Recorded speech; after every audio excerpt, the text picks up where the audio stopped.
A very warm welcome to all of you. This is आकाश शर्मा। और जैसा कि आप देख रहे हैं, ये एम लक्ष्मीकांत का थर्ड चैप्टर है, salient features of the constitution. हमारा कॉन्स्टिट्यूशन कंटेंट और स्पिरिट में अनूठा है और ये तमाम संविधानों को समझने के बाद में उनसे बेहतर चीज़ों को खुद में आत्मसात करता है। मीन्स हमारा कॉन्स्टिट्यूशन बारोड है from different constitution of the world, but इसके कुछ सैलिएंट फीचर्स हैं जो अन्य देश के संविधान से इसको डिस्टिंग्विश करते हैं। हमारा संविधान 1949 में जब एडॉप्ट हुआ, इसके बाद में इसमें सब्सटेंशियल चेंजेस देखने को मिले और अभी तक हम लोग देखते हैं कि 100 से भी ज़्यादा कॉन्स्टिट्यूशनल अमेंडमेंट हो चुके हैं। कुछ फेमस कॉन्स्टिट्यूशनल अमेंडमेंट जिनको आप खुद ही जानते हैं, 7th कॉन्स्टिट्यूशनल अमेंडमेंट एक्ट जो स्टेट रीऑर्गेनाइजेशन से रिलेटेड था। 42nd एक्ट में तो इतने चेंजेस होते हैं कि इसको मिनी कॉन्स्टिट्यूशन भी कह दिया जाता है। 44th में अगेन जो मोरारजी देसाई के प्राइम मिनिस्टरशिप में जो गवर्नमेंट थी उसमें काफ़ी अमेंडमेंट्स होते हैं। 73rd 74th 73rd में जो है पंचायती सिस्टम आया था, 24th में म्यूनिसिपैलिटीज का, 97th में अगेन कोऑपरेटिव सोसाइटीज और 101st में जीएसटी जैसी चीज़ें इंक्लूड की गई। तो इस तरह से देखते हैं कि टाइम टू टाइम हमारे कॉन्स्टिट्यूशन में बहुत सारे अमेंडमेंट हुए हैं। केशवानंद भारती केस को आप कैसे भूलोगे, 1973 का, जहाँ से बेसिक स्ट्रक्चर डॉक्ट्रिन इवॉल्व होती है। तो आइए चलते हैं वन बाय वन हमारे कॉन्स्टिट्यूशन के जो भी सैलिएंट फीचर्स हैं उनको देखते हैं। तो फर्स्ट फीचर है कि ये लेंथेस्ट रिटेन कॉन्स्टिट्यूशन है। हमारे देश का संविधान सबसे लंबा लिखित संविधान है। तो इसमें दो शब्द आ रहे हैं कि सबसे लंबा है और रिटेन है। तो कॉन्स्टिट्यूशन दो तरह के हो सकते हैं, रिटेन कॉन्स्टिट्यूशन जैसे कि अमेरिका का, अनरिटेन कॉन्स्टिट्यूशन जैसे कि ब्रिटेन का। और संसार में जितने भी रिटन कॉन्स्टिट्यूशन है ना, उन सब में हमारे देश का संविधान सबसे लंबा है। ये बहुत ही कंप्रहेंसिव है, इलेबोरेट है और डिटेल्ड डॉक्यूमेंट है। ओरिजिनली जब 1949 में हमारा कॉन्स्टिट्यूशन अडॉप्ट किया गया तो इसमें एक प्रियम्बल था, 395 आर्टिकल्स थे, 22 पार्ट्स थे और 8 शेड्यूल्स थे। आज अबाउट टू 470 आर्टिकल्स हैं, 25 पार्ट्स हैं, 12 शेड्यूल्स हैं। और जब से हमारा संविधान एग्जिस्टेंस में आता है, हम देखते हैं 1951 से कि इसमें लगभग 20 आर्टिकल तो इसमें के डिलीट कर किए जा चुके हैं। एक पार्ट ही पूरा डिलीट कर दिया गया, पार्ट 7, और लगभग 95 आर्टिकल्स ऐड किए गए। 4 पार्ट 4A में क्या है, फंडामेंटल ड्यूटीज है। 9A में क्या है, पंचायत हैं। 9B में क्या है, 9 में पंचायत है, 9A में म्यूनिसिपैलिटीज है। 9A में क्या है, म्यूनिसिपैलिटीज है। तो 9B में क्या है, कोऑपरेटिव सोसाइटीज है। 14A में क्या है, ट्रिब्यूनल्स हैं।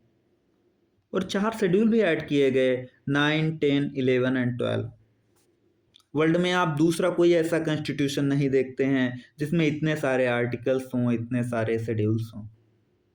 हमारे देश का संविधान इतना बड़ा है, उसके पीछे 4 रीजन दिए जा सकते हैं, 4 फैक्टर्स हैं। एक तो जियोग्राफिकल फैक्टर, हमारा देश इतना बड़ा है, इसकी डाइवर्सिटी इतनी ज़्यादा है। दूसरा है हिस्टोरिकल फैक्टर कि इस पे गवर्नमेंट ऑफ इंडिया एक्ट 1935 का इन्फ्लुएंस है और वो खुद में एक डिटेल डॉक्यूमेंट था जिसमें 321 सेक्शंस थे। और ये भी तो एक रीजन है कि सेंटर और स्टेट के लिए सिंगल कॉन्स्टिट्यूशन है। और एक ये भी है कि हमारे कॉन्स्टिट्यूशन को जो डोमिनेशन था वो लायर्स का डोमिनेशन था। तो उन्होंने लीगल टर्मिनोलॉजी यूज की। कॉन्स्टिट्यूशन में केवल डिटेल्ड केवल फंडामेंटल प्रिंसिपल ऑफ गवर्नेंस ही नहीं है, बल्कि जो एडमिनिस्ट्रेटिव प्रोविजंस हैं उनका भी डिटेल्ड प्रेजेंटेशन है। आजकल जो मॉडर्न स्टेट ऑर्डिनरी लेजिस्लेशन को छोड़ देते हैं, जो मॉडर्न डेमोक्रेटिक कंट्रीज हैं जो ऑर्डिनरी लेजिस्लेशन को छोड़ देती हैं, उन सबको भी हमारे कॉन्स्टिट्यूशनल डॉक्यूमेंट में इंक्लूड किया गया है। तो बस यही रीजन हो जाता है कि हमारा कॉन्स्टिट्यूशन इतना एलिफेंटाइन साइज का क्यों है। तो जब हम silent feature of the constitution को देखते हैं तो सबसे पहली बात आती है कि हमारा कॉन्स्टिट्यूशन बहुत ही लेंदी कॉन्स्टिट्यूशन है। तो इसके पीछे बस यही रीजन दिया जाता है कि एक तो ज्योग्राफिकल फैक्टर है, एक तो हिस्टोरिकल फैक्टर है, सिंगल कॉन्स्टिट्यूशन है सेंटर और स्टेट के लिए, डोमिनेंस था लॉयर्स का।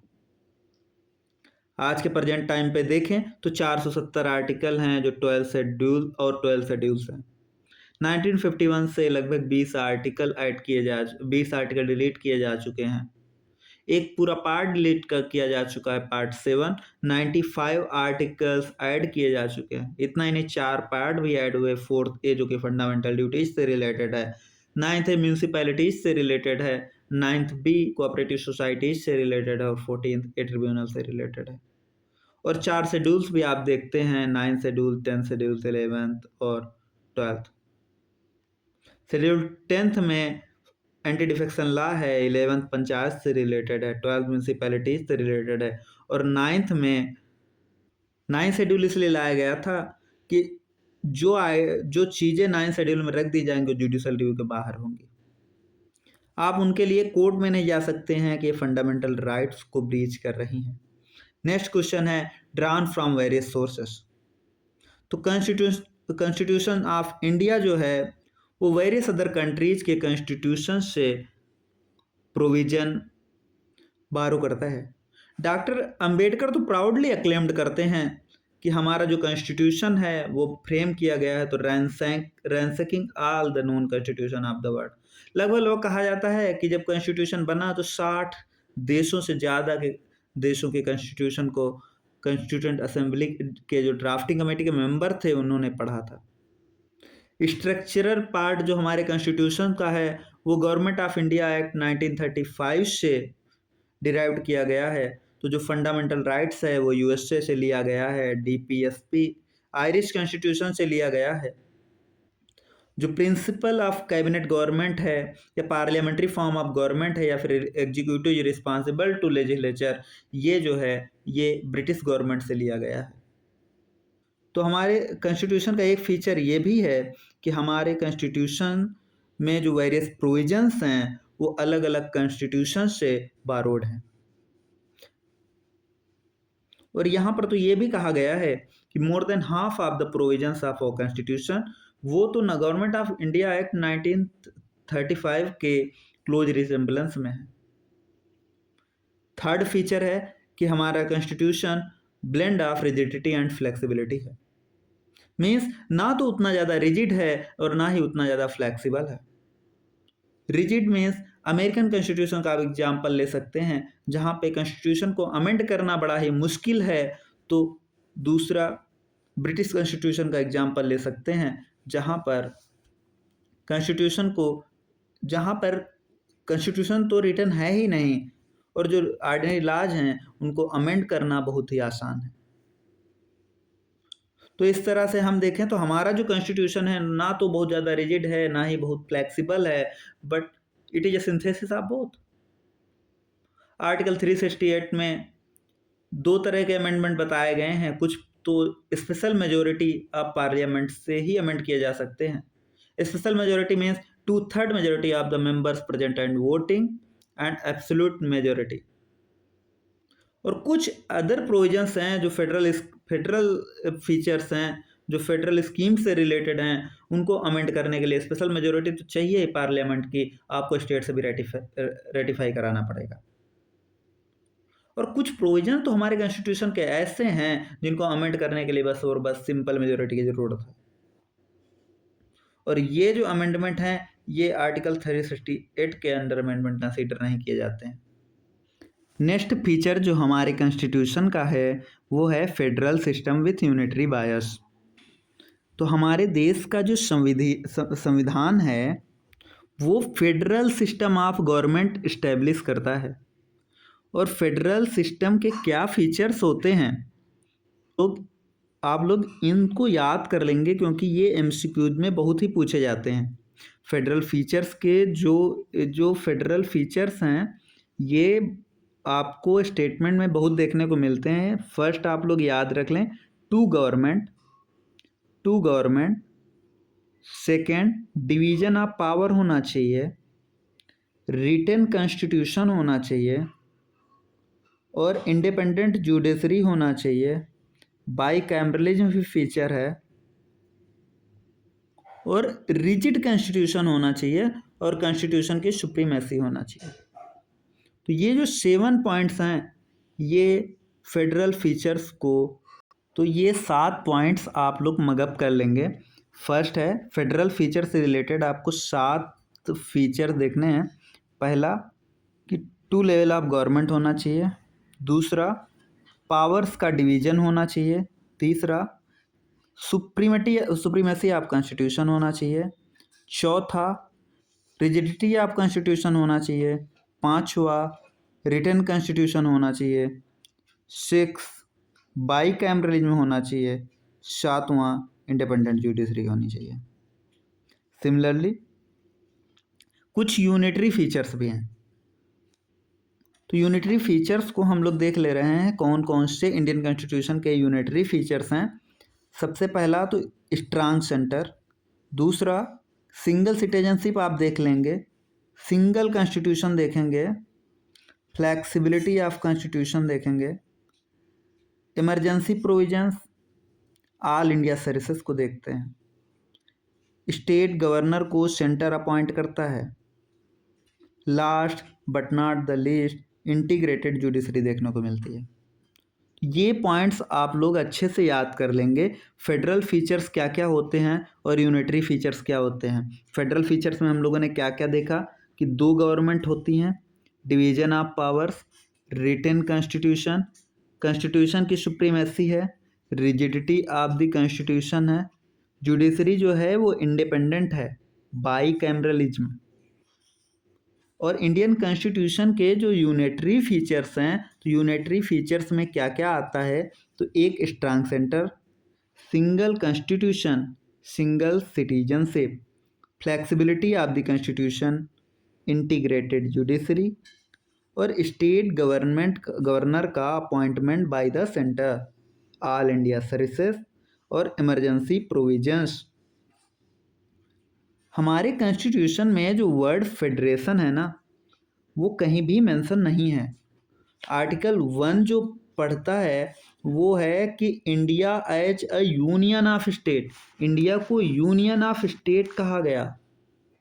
और यूनियन ऑफ स्टेट से हमारा क्या मतलब है कि एक तो हमारा जो इंडियन फेडरेशन है ना वो is not the result of an agreement by the states, मतलब वो स्टेट्स के बीच में कोई एग्रीमेंट्स पे बेस्ड नहीं है।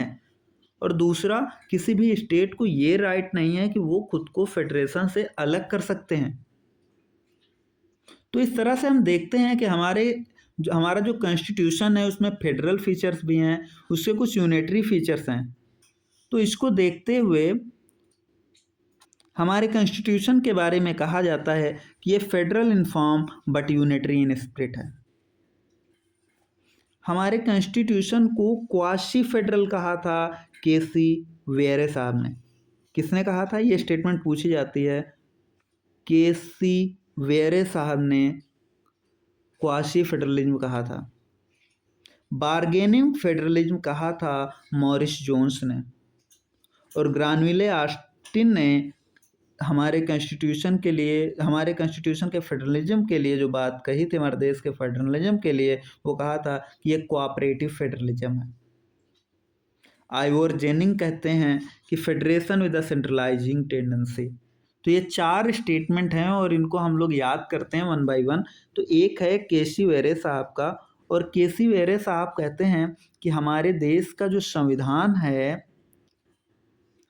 उसमें जो फेडरलिज्म है ना वो क्वासी फेडरल है। कौन कहता है? केसी वेरे साहब कहते हैं। बार्गेनिंग फेडरलिज्म किसने कहा? मॉरिस जोन्स ने कहा। किसने कहा? मॉरिस जोन्स ने कहा। तीसरा, फेडरेशन विद सेंट्रलाइजिंग टेंडेंसी, ये किसने कहा? आइवोर जेनिंग ने कहा। किसने कहा? आइवोर जेनिंग ने। Last but not the least, Granville Austin हमारे फेडरेशन को क्या कहते हैं? तो ये कहते हैं कि हमारे देश का जो फेडरेशन है वो कोऑपरेटिव फेडरलिज्म है।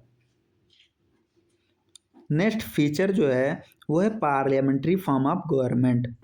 तो हमारे देश का जब संविधान बनाया जा रहा था तो हमारे पास दो चॉइसेस थी, या तो हम British parliamentary system of government को अपनाएं या फिर अमेरिकन प्रेसिडेंशियल सिस्टम को। चूंकि हम पार्लियामेंट्री सिस्टम से फैमिलियर थे तो हम लोगों ने पार्लियामेंट्री फॉर्म ऑफ गवर्नमेंट अपनाया। पार्लियामेंट्री फॉर्म ऑफ सिस्टम जो होता है जहाँ पर वो प्रिंसिपल ऑफ कोऑपरेशन और प्रिंसिपल ऑफ कोऑर्डिनेशन पर बेस्ड होता है। दूसरी तरफ जो प्रेसिडेंशियल सिस्टम जो है वो doctrine of separation of powers पे बेस्ड होता है। पार्लियामेंट्री फॉर्म में क्या होता है? Executive is responsible to the legislature, means executive और लेजिस्लेचर के बीच में आपको प्रॉपर कोऑपरेशन देखने को मिल जाएगा, कोऑर्डिनेशन देखने को मिल जाएगा। लेकिन प्रेसिडेंशियल सिस्टम में आपको सेपरेशन ऑफ पावर्स देखने को मिलेगी।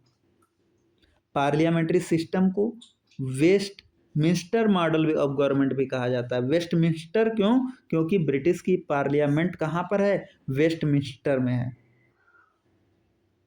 इसको रिस्पॉन्सिबल गवर्नमेंट भी कहा जाता है, कैबिनेट गवर्नमेंट भी कहा जाता है। कैबिनेट गवर्नमेंट क्यों? क्योंकि ज़्यादातर जो फैसले होते हैं वो कैबिनेट ही लेती है। शासन कैबिनेट गवर्नमेंट के ही हाथों में इन रियल होता है। The constitution establishes the parliamentary system not only the centre but also in the states. Parliamentary government के क्या क्या फीचर्स हैं, आइए इनको वन बाय वन देखते हैं। तो पहला है कि पार्लियामेंट्री सिस्टम में एक नॉमिनल और एग्जीक्यूटिव होता है और एक रियल एग्जीक्यूटिव होता है। हमारे केस में नॉमिनल एग्जीक्यूटिव कौन है? प्रेसिडेंट। रियल एग्जीक्यूटिव कौन है? Prime minister. आपको मेजॉरिटी पार्टी का रूल देखने को मिलेगा। एग्जीक्यूटिव जो है वो लेजिस्लेचर के प्रति रिस्पॉन्सिबल होता है कलेक्टिवली, और मेंबर ऑफ जो मिनिस्टर्स जो हैं वो लेजिस्लेचर के मेंबर्स होते हैं। प्राइम मिनिस्टर या फिर चीफ मिनिस्टर जो होता है वो उसकी लीडरशिप होती है। और आपको dissolution of the lower house देखने को मिलता है, मीन्स आप एग्जीक्यूटिव के द्वारा lower house of the legislature भंग कर सकते हैं। तो पार्लियामेंट्री फॉर्म ऑफ गवर्नमेंट के क्या क्या फीचर होते हैं? पहला हो गया कि नॉमिनल और रियल एग्जीक्यूटिव होते हैं। दूसरा, प्राइम मिनिस्टर की लीडरशिप होती है। तीसरा पॉइंट क्या है? मेजॉरिटी पार्टी रूल आपको देखने को मिलेगा। चौथा कि एग्जीक्यूटिव रिस्पॉन्सिबल टू लेजिस्लेचर। पांचवा कि जो लेजिस्लेचर है उसके लोअर हाउस का आप डिसोल्यूशन कर सकते हैं। 6 पॉइंट है, जो मिनिस्टर्स हैं वो लेजिस्लेचर के मेंबर भी होते हैं। हालांकि हमारे देश का जो पार्लियामेंट्री सिस्टम है वो ब्रिटिश पैटर्न पे ही बेस्ड है, लेकिन कुछ डिफरेंसेस देखने को मिलते हैं। जैसे कि इंडियन पार्लियामेंट आपको सोवराइन बॉडी नहीं मिलेगी, लेकिन ब्रिटिश पार्लियामेंट वहाँ पे सोवराइनिटी ऑफ ब्रिटिश पार्लियामेंट होती है। इंडियन स्टेट के पास जो हेड है, इलेक्टेड है, वहाँ पे मोनार्कियल सिस्टम अभी भी चल रहा है, हेरिडिटरी हेड होता है। In parliamentary system whether in India और ब्रिटेन, प्राइम मिनिस्टर का जो रोल है वो बहुत ही सिग्निफिकेंट है, बहुत ही क्रूशियल है, इसीलिए इसको समटाइम प्राइम मिनिस्टेरियल गवर्नमेंट भी कह देते हैं। हमारे कॉन्स्टिट्यूशन का जो 6th फीचर है वह synthesis of parliamentary sovereignty and judicial supremacy. तो आपको पता ही होगा कि जो सोवरेनिटी ऑफ पार्लियामेंट है ना वो आपको ब्रिटिश में देखने को मिलेगा, और जो जुडिशियल सुप्रीमेसी है ना वो आपको अमेरिका में देखने को मिलेगा। और आपको इंडिया में जो जुडिशियल पावर देखने को मिलती है सुप्रीम कोर्ट की, वो आप देखते हैं कि वो नैरोअर है than what exist in the US. Means US में जो सुप्रीम कोर्ट की जुडिशियल रिव्यू की पावर है वो वाइडर है in comparison to judicial review power of supreme court in India. क्योंकि इंडिया में जो है वो procedure established by law follow किया जाता है, जबकि अमेरिकन कॉन्स्टिट्यूशन में due process of law follow किया जाता है। अभी तो सुप्रीम कोर्ट ने कह रखा है कि इन प्रिंसिपल हम भी ड्यू प्रोसेस ऑफ लॉ के को मानते हैं। हमारे जो कॉन्स्टिट्यूशन मेकर थे उन्होंने principle British policy of parliamentary system, parliamentary sovereignty और जुडिशियल सुप्रीमेसी के बीच में प्रॉपर सिंथेसिस बैठाने की कोशिश की है, जहां एक तरफ supreme court judicial review power का इस्तेमाल करते हुए किसी पार्लियामेंट के द्वारा बनाए गए किसी कानून को नल एंड वाइड घोषित कर सकती है, तो वहीं पार्लियामेंट दूसरी तरफ कॉन्स्टिट्यूशन को अमेंड करके वेरियस प्रोविजंस को इंसर्ट कर सकती है। एक जो फीचर आप हमारे कॉन्स्टिट्यूशन का और देख सकते हैं वो है integrated and independent judiciary. Indian constitution ने जो जुडिशियल सिस्टम इस्टेब्लिश किया वो इंटीग्रेटेड और साथ ही साथ इंडिपेंडेंट भी था। Supreme court integrated judicial system के एट द टॉप पे बैठा है। इसके नीचे आपको हाई कोर्ट देखने को मिलेंगे स्टेट लेवल पे, और हाई कोर्ट के नीचे आपको हायरार्की ऑफ सबऑर्डिनेट कोर्ट्स देखने को मिल जाएंगे, जैसे कि डिस्ट्रिक्ट कोर्ट हो गया या अदर लोअर कोर्ट। सबसे ऊपर कौन है? सुप्रीम कोर्ट, फिर हाई कोर्ट, फिर सबऑर्डिनेट कोर्ट। ये जो सिंगल सिस्टम ऑफ कोर्ट्स है ना, वो सेंट्रल लॉज और as well as state laws को भी इन्फोर्स करता है, जबकि यूएसए में ऐसा नहीं होता। यूएसए में फेडरल लॉज को इन्फोर्स करता है फेडरल जुडिशरी, जबकि स्टेट लॉज को इन्फोर्स करता है स्टेट जुडिशरी। हमारे देश की जो सुप्रीम कोर्ट है ना, वो फेडरल कोर्ट है, हाईएस्ट कोर्ट ऑफ अपील है, फंडामेंटल राइट्स की गारंटर मानी जाती है और कॉन्स्टिट्यूशन का गार्जियन भी कहा जाती है। तो गार्जियन ऑफ द कॉन्स्टिट्यूशन कौन? Supreme court. Who is the guarantor of fundamental rights of the citizen? Supreme court. Highest court of the appeal? Supreme court. Apex court? Supreme court. तो constitution ने कुछ provisions भी बनाए हैं जो कि supreme court के इंडिपेंडेंस को इंश्योर कर सके। जैसे हमारे जजेस के टेन्योर को सिक्योरिटी दी गई है, जजेस की फिक्स्ड सर्विस कंडीशंस हैं, सुप्रीम कोर्ट का जितना भी खर्चा है वो charge on the consolidated fund of India है। जजेस के कंडक्ट को लेजिस्लेचर में आप डिस्कस नहीं कर सकते। रिटायरमेंट के बाद में प्रैक्टिसेस पर बैन लगाया गया। सुप्रीम कोर्ट अपने कंटेम्प्ट ऑफ कोर्ट के लिए पनिश कर सकता है। जुडिशरी और एग्जीक्यूटिव के बीच में आप सेपरेशन देख सकते हैं। तो क्या क्या प्रोविजंस हैं जिनके द्वारा सुप्रीम कोर्ट की इंडिपेंडेंस को इंश्योर किया गया है? तो फर्स्ट वन कि जो जजेस होते हैं ना, उनको सिक्योरिटी ऑफ टेन्योर दिया गया है, उनको फिक्स्ड सर्विस कंडीशन दी गई है। जुडिशरी और एग्जीक्यूटिव के बीच में आपको सेपरेशन देखने को मिलेगा। सुप्रीम कोर्ट का जितना भी एक्सपेंस है वो charge on consolidated fund of India है। कंटेम्प्ट ऑफ कोर्ट के लिए ये पनिश कर सकते हैं। रिटायरमेंट के बाद में जजेस को प्रैक्टिस से बैन कर दिया गया है। 7th पॉइंट है कंटेम्प्ट ऑफ कोर्ट के लिए पनिश कर सकती है। पहला, जजेस को सिक्योरिटी ऑफ टेन्योर दिया गया है, फिक्स्ड सर्विस कंडीशन है, सैलरीज वगैरह जितने भी सुप्रीम कोर्ट के एक्सपेंसेस हैं वो charge on consolidated fund of India हैं। जजेस को आफ्टर रिटायरमेंट प्रैक्टिस करने से बैन कर दिया गया है। कंटेम्प्ट ऑफ कोर्ट का प्रोविज़न है। जुडिशरी और एग्जीक्यूटिव के बीच में जो है सेपरेशन देखने को मिलती है। लेजिस्लेचर में जजेस के कंडक्ट को डिस्कस नहीं किया जा सकता है। नेक्स्ट फीचर हमारे कॉन्स्टिट्यूशन का आपको फंडामेंटल राइट्स देखने को मिल जाएगा। फंडामेंटल राइट्स को हम लोग अभी बखूबी काफ़ी अच्छे से करेंगे। तो इंडियन कॉन्स्टिट्यूशन का जो पार्ट 3 है वो फंडामेंटल राइट्स से डील करता है। फंडामेंटल राइट्स में आप लोग देखते हैं 6 राइट्स मिले हुए हैं। पहले ये 7th हुआ करते थे, लेकिन राइट टू प्रॉपर्टी को फंडामेंटल राइट से हटा के लीगल राइट्स में डाल दिया गया है।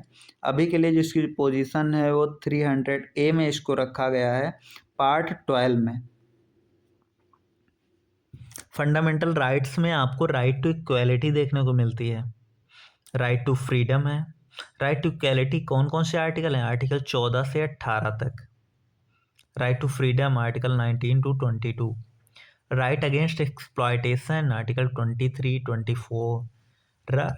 Right to freedom of religion article 25 to 28। Cultural and educational rights article 29 and 30। And last but not the least right to constitutional remedies article 32। तो ये जो फंडामेंटल राइट्स दिए हैं, इसको अभी आने वाले चैप्टर्स में हम लोग बहुत अच्छे से करेंगे। तो ये जो फंडामेंटल राइट्स हैं ना, ये इंडिया में पॉलिटिकल डेमोक्रेसी को प्रमोट करते हैं। और सोशल और इकोनॉमिक डेमोक्रेसी कौन कौन प्रमोट करता है? तो डीपीएसपी प्रमोट करते हैं। ये लाइन आप मेंस में इस्तेमाल कर सकते हैं। They operate as limitations on the tyranny of executive and arbitrary laws of the legislature. और ये जो फंडामेंटल राइट्स हैं ना, ये जस्टिफिएबल हैं। मीन्स उनके वायलेशन अगर हो रहा है तो आप कोर्ट जा सकते हैं, कोर्ट में डायरेक्टली इन्फोर्सेबल है। और इसके लिए ये नहीं है आप सुप्रीम कोर्ट डायरेक्टली जा सकते हैं। सुप्रीम कोर्ट को guarantor of the fundamental rights कहा गया है। सुप्रीम कोर्ट रिट इशू करता है, habeas corpus, mandamus, prohibition, certiorari, quo warranto. हालांकि जो फंडामेंटल राइट्स हैं ये एब्सोल्यूट नहीं होते हैं, सब्जेक्ट टू रीजनेबल रिस्ट्रिक्शंस हैं। और ये भी है कि वो सैक्रोसैंट भी नहीं है। मीन्स उनको पार्लियामेंट के द्वारा टाइम टू टाइम रिपील भी किया जा सकता है। पार्लियामेंट के द्वारा कॉन्स्टिट्यूशनल अमेंडमेंट एक्ट की मदद से उसको कर्टेलिया रिपील किया जा सकता है। नेशनल इमरजेंसी के टाइम पे उनको सस्पेंड किया जा सकता है, लेकिन आर्टिकल 20 और 21 सस्पेंड नहीं होंगे, ये आप लोग ध्यान रखेंगे। नेक्स्ट फीचर जो है हमारे कॉन्स्टिट्यूशन का, वो है directive principle of the state policy. Directive principle of state policy को हम B.R. अम्बेडकर साहब ने कहा था कि ये novel features of the Indian constitution है। वो कॉन्स्टिट्यूशन के पार्ट 4 में दिए गए हैं। कोई फॉर्मल क्लासिफिकेशन नहीं है, लेकिन ब्रॉडली इनको 3 कैटेगरीज में क्लासिफाई किया जाता है, गांधीयन, सोशलिस्टिक और लिबरल इंटेलेक्चुअल। जो डायरेक्टिव प्रिंसिपल्स है ना, वो इंडिया में जैसा कि अभी हम लोगों ने देखा कि ये सोशल और इकोनॉमिक डेमोक्रेसी को प्रमोट करते हैं। उनका जो मकसद है वो इंडिया में एक वेलफेयर स्टेट बनाना है। जैसा कि आप देखते हैं फंडामेंटल राइट्स जो हैं वो जस्टिसिएबल हैं, लेकिन जो directive principle of state policy हैं ये नॉन जस्टिसिएबल इन नेचर हैं। ये नॉन जस्टिसिएबल इन नेचर हैं। मीन्स उनके वायलेशन होने पे आप लोग उनको इन्फोर्स कराने के लिए कोर्ट्स नहीं, कॉन्स्टिट्यूशन खुद से डिक्लेयर करता है कि जो डीपीएसपी है ना, ये फंडामेंटल हैं in the governance of the country. Country की गवर्नेंस में ये फंडामेंटल हैं, और ये स्टेट की ड्यूटी होगी कि जब ये कानून बनाए तो इन प्रिंसिपल्स को अप्लाई करे। तो इस तरह से ये मोरल ऑब्लिगेशन स्टेट पर मोरल ऑब्लिगेशन इम्पोज करते हैं for their application, but the real force behind them is political. Minerva mill case जो है 1980 का, उसमें सुप्रीम कोर्ट ने साफ साफ कहा है Indian constitution is founded on the bedrock of the balance between the fundamental rights and the DPSP. और harmony and balance between the fundamental right and DPSP ये बेसिक स्ट्रक्चर है, बेसिक फीचर है हमारे कॉन्स्टिट्यूशन का। Balance and harmony between the fundamental rights and DPSP ये जो है basic feature है। ये भी किस अमेंडमेंट किस केस में कहा गया? तो मिनर्वा मिल केस में सुप्रीम कोर्ट ने कहा था। नेक्स्ट जो फीचर हमारे कॉन्स्टिट्यूशन का देखा जा सकता है वो है फंडामेंटल ड्यूटीज। तो सबको पता है कि ओरिजिनली हमारे कॉन्स्टिट्यूशन में फंडामेंटल ड्यूटीज नहीं थी। फिर स्वर्ण सिंह कमेटी बनती है 1976 में 42nd कॉन्स्टिट्यूशनल अमेंडमेंट एक्ट के द्वारा फंडामेंटल ड्यूटीज को ऐड किया जाता है। कितनी ड्यूटीज ऐड होती हैं? 10। बाद में 86 कॉन्स्टिट्यूशनल अमेंडमेंट एक्ट के द्वारा एक और ड्यूटी ऐड की जाती है। तो इस तरह से कुल 11 ड्यूटीज हो जाती हैं। पार्ट 4A में आर्टिकल 51A में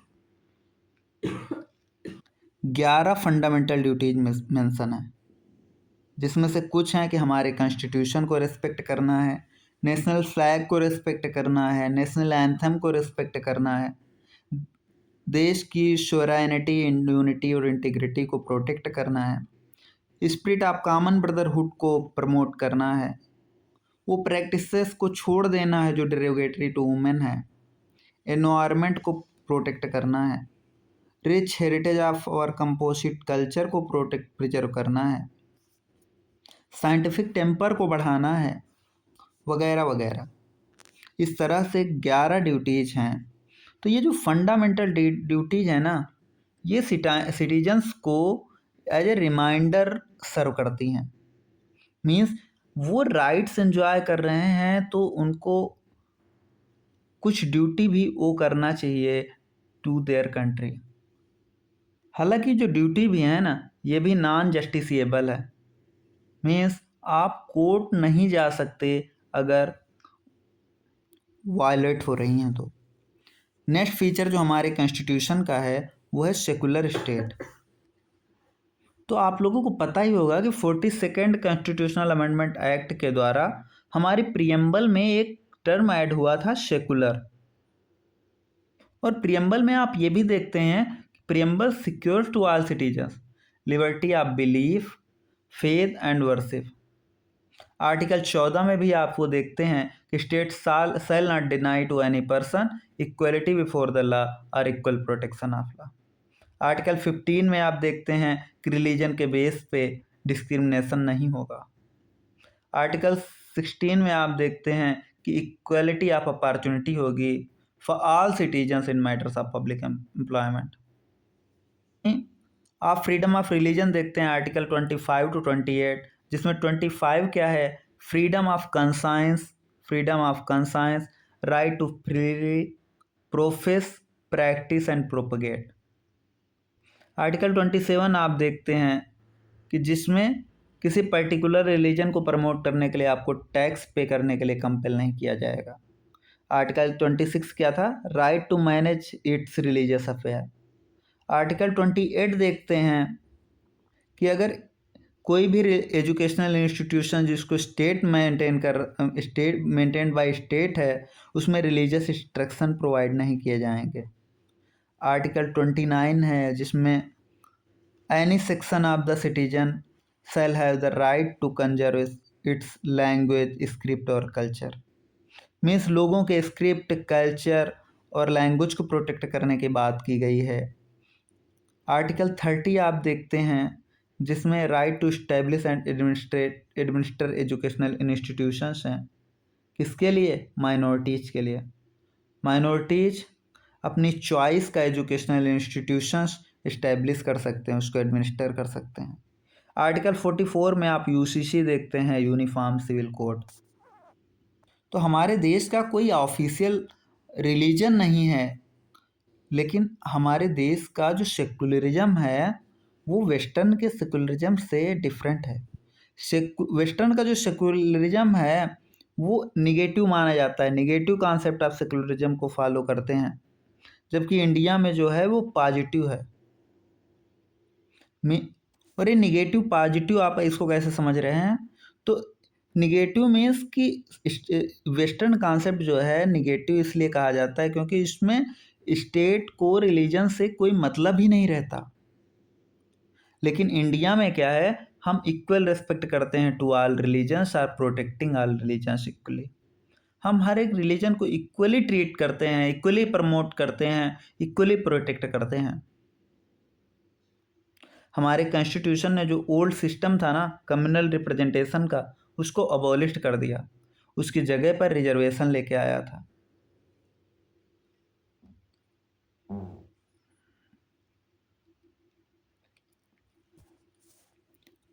नेक्स्ट फीचर जो हमारे कॉन्स्टिट्यूशन का है वो है यूनिवर्सल एडल्ट फ्रेंचाइज। तो हमारे कॉन्स्टिट्यूशन ने जो भी 18 साल से ऊपर के इंडियंस हैं उनको राइट टू वोट देता है विदाउट एनी डिस्क्रिमिनेशन। ना तो कास्ट के बेसिस पे डिस्क्रिमिनेशन होगा, ना रेस, ना रिलीजन, ना सेक्स, ना लिटरेसी, ना वेल्थ। किसी भी डिस्क्रिमिनेशन को ना मानते हुए जो भी 18 साल के ऊपर होगा सबको वोटिंग राइट्स है, सबको सबकी वोट की वैल्यू सेम है। पहले वोटिंग एज जो है वो 21 ईयर्स हुआ करती थी, लेकिन 61st कॉन्स्टिट्यूशनल अमेंडमेंट एक्ट से इसको कम करके 18 ईयर्स कर दिया गया। और ये चैलेंजिंग था कि इंडिया जैसे देश में जहाँ की पॉपुलेशन इतना ज़्यादा है, जो इतना खुद में इसका वास्ट साइज है, पॉवर्टी है, सोशल इनइक्वालिटी है, लिटरेसी। जब हमारा देश आज़ाद हुआ तो कहा जा रहा था कि 17% लिटरेसी थी।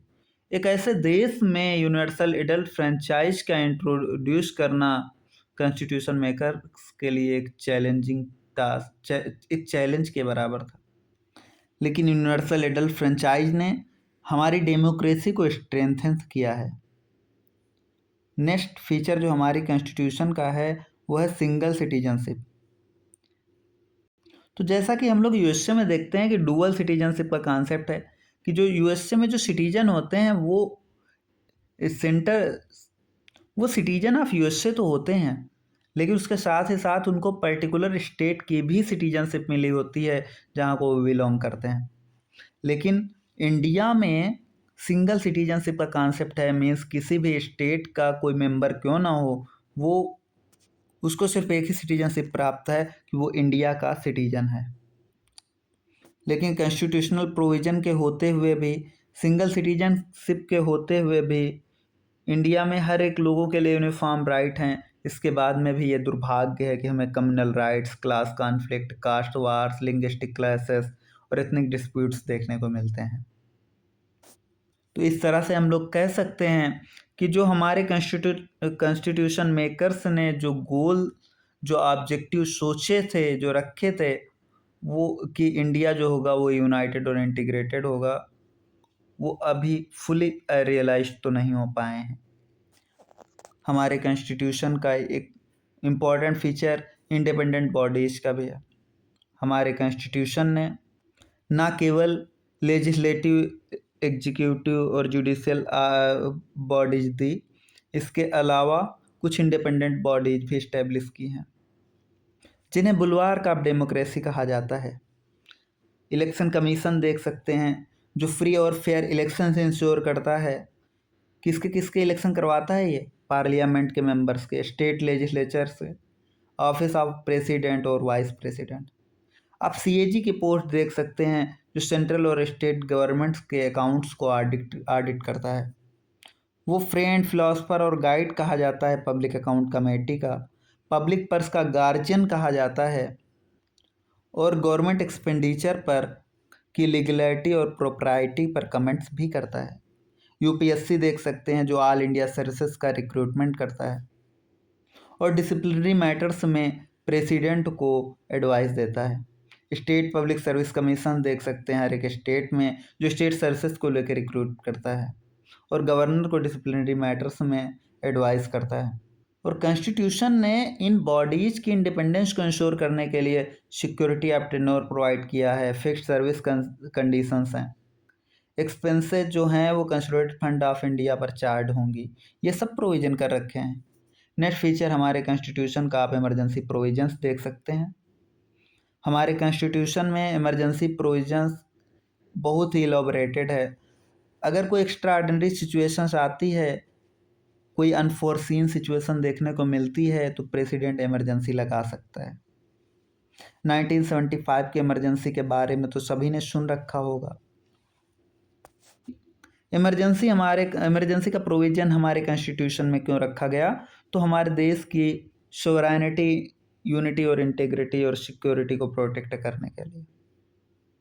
कॉन्स्टिट्यूशन ने 3 टाइप्स की इमरजेंसी के बारे में जिक्र कर रखा है। नेशनल इमरजेंसी आर्टिकल 352, जो कि वार, एक्सटर्नल एग्रेशन और आर्म्ड रिबेलियन के ग्राउंड पे लगाई जाएगी। आर्टिकल 356 के अंडर प्रेसिडेंट रूल, कि अगर स्टेट सेंटर के डायरेक्शंस पे गवर्न करने पर अगर फेल हो जाता है या फिर स्टेट में कॉन्स्टिट्यूशनल मशीनरी फेल हो जाती है, तब स्टेट इमरजेंसी लगाई जाएगी। तो जो सेंटर के डायरेक्शंस पे अगर कंप्लाई नहीं करता है स्टेट, तो उस पे प्रेसिडेंट रूल लगाया जा सकता है। ये किस आर्टिकल में कहा गया? आर्टिकल 365 में। प्रेसिडेंट रूल किस आर्टिकल के अंदर लगाया जाता है? आर्टिकल 356 में। और आर्टिकल 360 के अंडर जो है फाइनेंशियल इमरजेंसी भी प्रेसिडेंट लगा सकता है, जब वो सेटिस्फाइड हो कि कोई ऐसी सिचुएशन आ गई है। इमरजेंसी के टाइम पे सेंट्रल गवर्नमेंट ऑल पावरफुल हो जाती है। सेंट्रल के पास स्टेट्स का पूरा कंट्रोल हो जाता है। फेडरल स्ट्रक्चर एक यूनिटरी सिस्टम में कन्वर्ट हो जाता है। और इस तरह का एक ट्रांसफॉर्मेशन जिसमें से हमारे देश का जो पॉलिटिकल सिस्टम है फेडरल से यूनिटरी कन्वर्ट हो जाए, ये एक यूनिक फीचर ही तो है हमारे कॉन्स्टिट्यूशन का। नेक्स्ट फीचर देख सकते हैं कि हमारे देश में 3 टियर गवर्नमेंट है। ओरिजिनली इंडियन कॉन्स्टिट्यूशन में पंचायत और म्यूनसिपैलिटीज़ के लिए कोई प्रोविज़न नहीं था, लेकिन 73rd और 74th कॉन्स्टिट्यूशनल अमेंडमेंट एक्ट के बारे में सभी ने सुन रखा था कि वहाँ से 3rd टियर ऑफ गवर्नमेंट हो गया। 73rd कॉन्स्टिट्यूशनल अमेंडमेंट एक्ट ने पंचायत को कॉन्स्टिट्यूशनल रिकॉग्निशन दिया। पार्ट 9 और एक नया शेड्यूल 11th जोड़ा गया। 74th अमेंडमेंट एक्ट के द्वारा एक नया पार्ट जोड़ा भी गया, पार्ट 9A, और एक नया शेड्यूल जोड़ा गया, शेड्यूल 12। शेड्यूल 11 में 29 आइटम्स हैं जो कि पंचायत से रिलेट करते हैं। और 12th शेड्यूल में कितने आइटम्स हैं related to municipalities? 18 items. Next feature हमारे कॉन्स्टिट्यूशंस का है कोऑपरेटिव सोसाइटीज़। तो 97th कॉन्स्टिट्यूशनल अमेंडमेंट एक्ट 2011 के द्वारा कोऑपरेटिव सोसाइटीज़ को कॉन्स्टिट्यूशनल स्टेटस दे दिया गया। आर्टिकल 19 में right to form cooperative societies को एक फंडामेंटल राइट बना दिया गया। एक नया DPSP ऐड होता है, promotion of cooperative societies, article 43B।